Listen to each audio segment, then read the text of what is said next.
तकरीबन आदमी को दिखाई देता है, जिसका नाम है सर्वाइकल पेन या जिसको हम स्पॉन्डिलाइटिस बोलते हैं। ये जो सर्वाइकल पेन है या स्पॉन्डिलाइटिस है, ये अमूमन देखने को मिलता है हमें। और हमें AWPL में कौन सा प्रोडक्ट परफेक्ट इसमें काम करेगा, आप सबके लिए मैं वीडियो के माध्यम से लाया हूँ।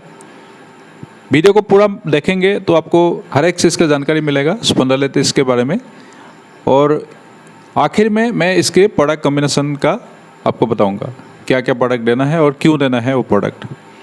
तो आइए शुरू करते हैं आज का ये वीडियो। मैं जीतू सैकिया आपको इस चैनल में वेलकम करता हूं और शुरू करता हूं आज का ये जो वीडियो है सर्वाइकल पेन के ऊपर। सबसे पहले आपको मालूम है लक्षण जो होता है सर्वाइकल पेन का, एक आम आदमी का जब होता है ये दिक्कत, तो पहले तो उनको मालूम नहीं पड़ता, लेकिन धीरे धीरे उनको लक्षण से पता लगा सकता है कि ये मेरे को सर्वाइकल पेन हो रहा है। जैसे उनको गर्दन में दर्द होता है, अकड़न होता है, सिर में दर्द होता है जो गर्दन से शुरू होता है ये दर्द। इसके अलावा बाजू और कंधों में दर्द होता है पूरी तरह, और गर्दन को घुमाने में उनको दिक्कत होता है।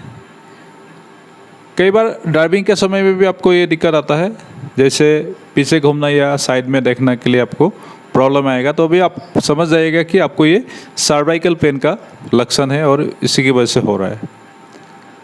ये जो सर्वाइकल पेन है, आपका जो रीढ़ की हड्डी है उसमें टूट फूट के बदलाव को ही सर्वाइकल स्पॉन्डिलाइटिस कहा जाता है, जिसको ही हम सर्वाइकल पेन भी बोलते हैं।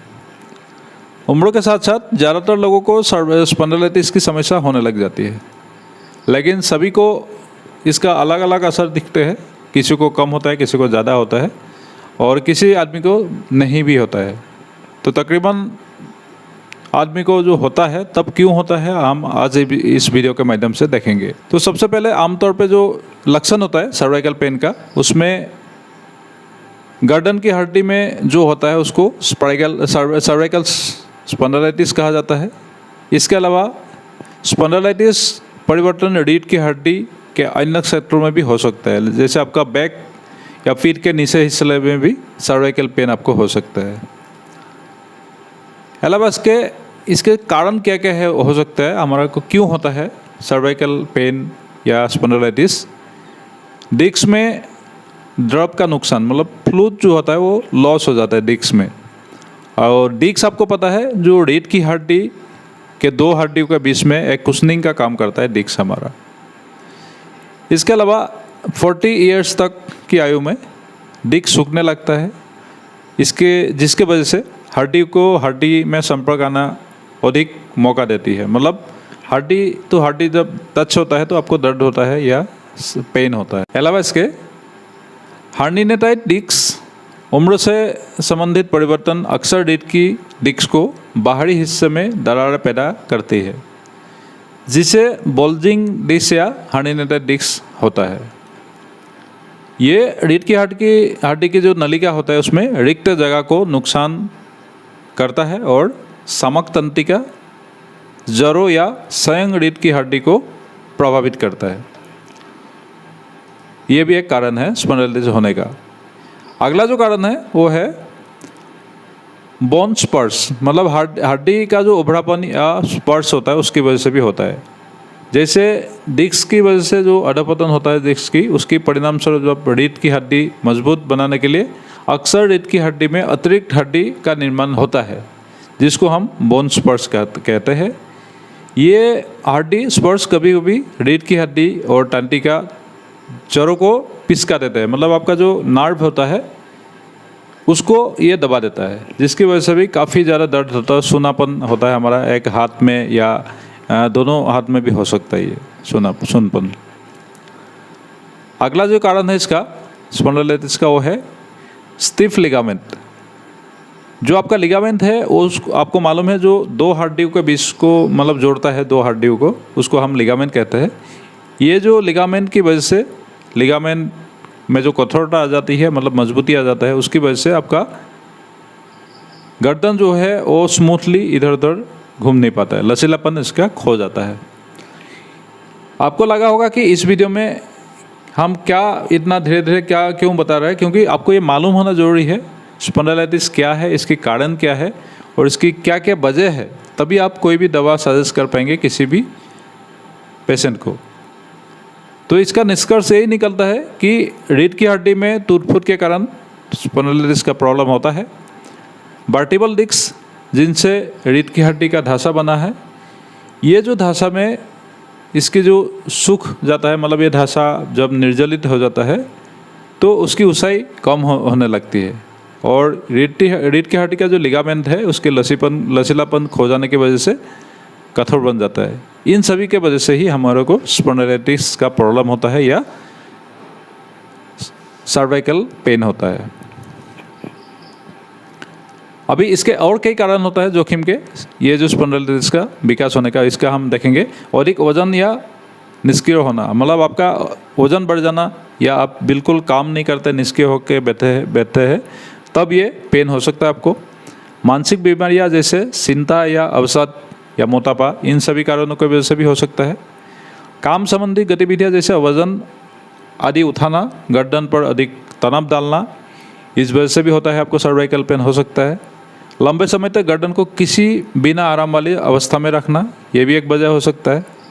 अलावा इसके गर्दन को एक ही गति में बार बार घुमाना या हिलाना, ये भी एक वजह हो सकता है। साथ में धूम्रपान करना भी गर्दन को दर्द से जुड़ा हुआ होता है। अलावा इसका आनुवंशिक भी होता है, आपका जो जेनेटिक कारण भी हो सकता है, या कई बार ज़्यादा परिश्रम वाला खेल में जब हम भाग लेते हैं तब भी ये स्पॉन्डिलोलिटिस का प्रॉब्लम हो सकता है। इसके अलावा खास है वो है खराब मुद्रा या खड़ा होना या बैठना, या आपको जैसे हम लोग खराब स्थिति में बैठते हैं, कई बार कुर्सी में सीधा नहीं बैठते हैं या खड़ा होने में सीधा नहीं खड़ा होते हैं, कई तरह का जो मुद्रा की वजह से हमें सर्वाइकल पेन हो सकता है। अभी इसमें आयुर्वेदिक दवा क्या क्या काम करती है आप देखेंगे। सबसे पहले तो इसमें लहसुन, गोखरू, दशमूल, क्वाथ। अभी हम देखेंगे सर्वाइकल दर्द का जो आयुर्वेदिक दवा क्या क्या है और इसमें क्या क्या जड़ी बूटियाँ हम दे सकते हैं।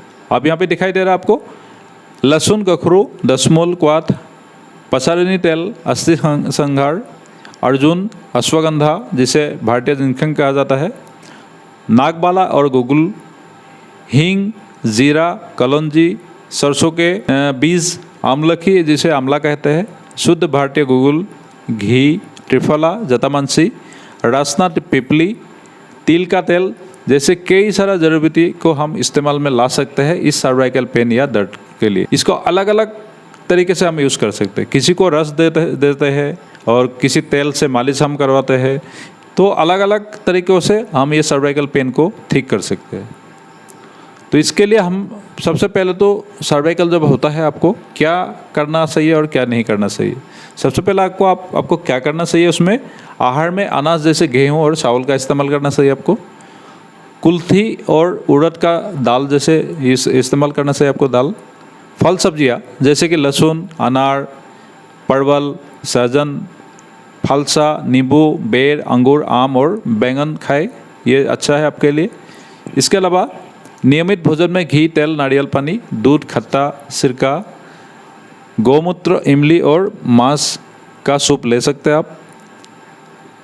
साथ साथ आप जो व्यायाम, प्राणायाम या एक्सरसाइज ये सब आपको करना भी आपको प्रभाव देता है, अच्छा मतलब महसूस कराएगा सर्वाइकल पेन में। और रोज़ आप स्नान कर सकते हैं और पर्याप्त मात्रा में धूप ले सकते हैं। ये सभी चीज़ें आप कर सकते हैं जब सर्वाइकल पेन होता है आपको या स्पॉन्डिलोलिटिस होता है। और क्या क्या ना करें, ये मेन जरूरी चीज़ है, क्या ना करें हम। आहार में आपको दाल, मटर, छोले और मुद्रा, मूंग की दाल जैसी दालें नहीं लेना चाहिए। इसके अलावा पत्तेदार सब्जियां, पत्ता गोभी, खजूर, करेला, भिंडी, गुलर और कमल, ककड़ी जैसे कुछ फल सब्जियां ना खाएं। जामुन और सुपारी नहीं लेना चाहिए आपको। प्राकृतिक इच्छाओं जैसे मल निष्कासन और पेशाब को नहीं रोकना चाहिए। दिन में ना सोए, सही मुद्रा में सोए और रात को देर तक जगने से बचे। ये सभी चीज़ें आप नहीं करना चाहिए। अत्यधिक व्यायाम भी सही नहीं है। व्रत और अधिक चलने से बचे। गर्दन को सीधा रखें और ज़्यादा ऊपर की ओर ना उठाए। ये सब चीज़ें अगर नहीं करेंगे तो आपको काफ़ी अच्छा महसूस होगा जब सर्वाइकल पेन या आपको स्पॉन्डिलोलिटिस होता है। अभी हम देखेंगे AWPL का कौन कौन सा प्रोडक्ट हम दे सकते हैं जब स्पॉन्डिलाइटिस होता है, क्योंकि हमें आयुर्वेदिक तत्व क्या क्या दे सकते हैं उसमें जो हमको मालूम पड़ा कि क्या क्या हम दे सकते हैं, और यही प्रोडक्ट हमारा जो प्रोडक्ट में क्या क्या इंग्रेडिएंट है उसके साथ हम आपको बताएंगे। सबसे पहले तो हम ऑर्थोडॉक देते हैं जब भी आपको स्पॉन्डिलाइटिस का प्रॉब्लम होता है या सर्वाइकल पेन का। इसके अलावा थंडरब्लास्ट हम देते हैं क्योंकि ये आपको मालूम है नर्व्स के लिए और आपकी जो खून सर्कुलेशन उसको सही करता है, अगर दबा हुआ कहीं नर्व है उसको ये सही करता है। अलावा इसके कुर्कीडॉक देते हैं, ये भी आपको खून सर्कुलेशन को सही रखने में ठीक रहता है। और इसके अलावा हल्दी में जो होता है कुर्कामिन, वो आपको कहीं भी दर्द होता है आपको उसके लिए बहुत ही एक बेहतर प्रोडक्ट है। साथ साथ हम जेसी जेल और ऑयल है हमारे पास, ये मालिश करने के लिए देते हैं। और ट्रिफला देते हैं हम, क्योंकि ट्रिफला भी आपको यहाँ पे देखा आपने कि स्पॉन्डिलाइटिस में ट्रिफला भी काफ़ी अच्छा एक दवा है। अभी देखेंगे ऑर्थोडॉक, आपके सामने ये जो स्क्रीन में दिखाई दे रहा है ऑर्थोडॉक में, इसमें देखिए आयुर्वेदिक या प्राकृतिक सामग्री क्या क्या है। सलाई गुगुल, निर्गुंदी, मलकांगी, रसना, मेथी, हल्दी, एलोवेरा और अस्थि संहार, इन सभी चीज़ें आपको ये सर्वाइकल पेन में और कहीं भी आपका दर्द हो रहा है शरीर में उसको सही करने में ये कारगर है। इसके साथ साथ हम क्या दे सकते हैं, थंडरब्लास्ट। थंडरब्लास्ट में आप यहाँ पे देखेंगे प्राकृतिक या आयुर्वेदिक सामग्री अपने नीचे दिखाई दे रहा है आपको। मोती भस्म, लौह भस्म, सिंदूर रस, शिलाजीत, जिनसेंग, केसर, अश्वगंधा, सफ़ेद मूसली, त्रिफला, सत्ताबड़ी, गोखरू, कपिकच्छु, नटमेग, कुलंजन, अकरकारा, बिडरिकन, लौंग, तेज भोको, गोंद पैटर और एलोवेरा, इन सभी चीज़ों का ये थंडरब्लास्ट का निर्माण है। और इसकी वजह से आपको नर्व प्रणाली में या कहीं भी आपका दबा हुआ नर्व है उसको ये खोलने में कारगर है। और साथ साथ आपका पूरे नर्व सिस्टम को ये सही करता है थंडरब्लास्ट। इसके अलावा हम देते हैं कुर्कीडॉक। कुर्कीडॉक आपको मालूम है हल्दी और कुर्कामिन का बना हुआ एक कैप्सूल है। ये कुर्कीडॉक या हल्दी जो होता है दर्द के लिए हमारे शरीर में बहुत ही बढ़िया एक प्रोडक्ट है। आप सबको मालूम है हल्दी जो होता है दर्द के लिए बहुत ही बढ़िया होता है। इसके अलावा जेसी जेल और जॉइंट कुटेटर ऑयल है, ये आपको ऊपर से मालिश करने के लिए हम देते हैं जब सर्वाइकल पेन या आपको कहीं भी पेन होता है, क्योंकि इसमें पुदीना, शहद, अजवाइन, कपूर, नीलगिरी और एलोवेरा रस डाला गया है। ये ऑयल फॉर्म में और जेल फॉर्म में दोनों फॉर्म में है। साथ साथ हम त्रिफला देते हैं, आपको मालूम है त्रिफला